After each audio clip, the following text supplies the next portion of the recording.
Chinese New Year. Chinese New Year, Spring Festival or the Lunar New Year, is the festival that celebrates the beginning of a new year on the traditional lunisolar Chinese calendar.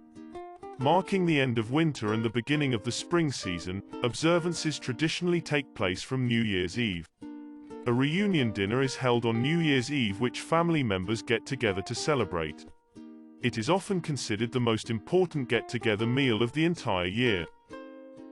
It is also traditional for every family to thoroughly clean their house, in order to sweep away any ill fortune and to make way for incoming good luck. Another custom is the decoration of windows and doors with red paper cuts, and couplets include that of good fortune or happiness, wealth, and longevity. Other activities include lighting firecrackers and giving money in red paper envelopes. Chinese New Year story, Legend of Monster Nyan. Chinese New Year is the oldest traditional festival in China, but a few people concern the origin and story behind the holiday. Many existing customs and activities of the festival actually can be traced back to a popular story of the monster Nyan, which helps to explain why and how the festival is celebrated. According to the ancient Chinese legend, in ancient time, there was a ferocious monster named Nyan, with sharp teeth and horns. Secluding itself in the dark sea for a long time, the beast would go onshore by the end of the lunar year and hunt people and livestock. Therefore, every time before the New Year's Eve, all the villagers would escape to remote mountains to avoid Nyan's attack. Things took a turn from another New Year's Eve. When all the dwellers were bursting to take refuge in the mountains, the village welcomed a strange old man. With silver hair but bright piercing eyes, he was a beggar, walking with a stick. Drowned in great panic, villagers shuttered their doors and windows dead and packed their parcels for life necessities. Everything was in a scene of chaos, and no one cared about the newcomer. A granny from the east of the village came to the old man and gave him some food.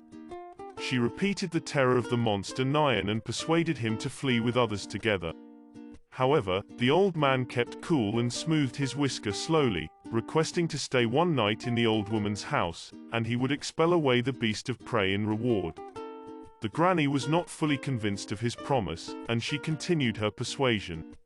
However, the old man did not change his mind, and having no alternative, the woman left and escaped to the mountain with her family.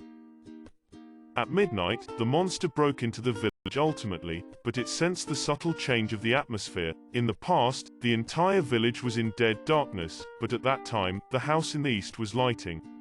Approaching to the house slowly, it found all the doors and windows pasted with red papers and many candles lit inside the house. The beast trembled and squalled, glaring at all strange things. Caught by rage and irritation, it swooped to the front door. At that very moment, loud cracking sound burst in the courtyard, daunting Nyan not to dare come closer. The front door was opened in a flash, and the old man came out in red gown, roaring with laughter. The monster Nyan was gravely frightened, fleeting through the dark night.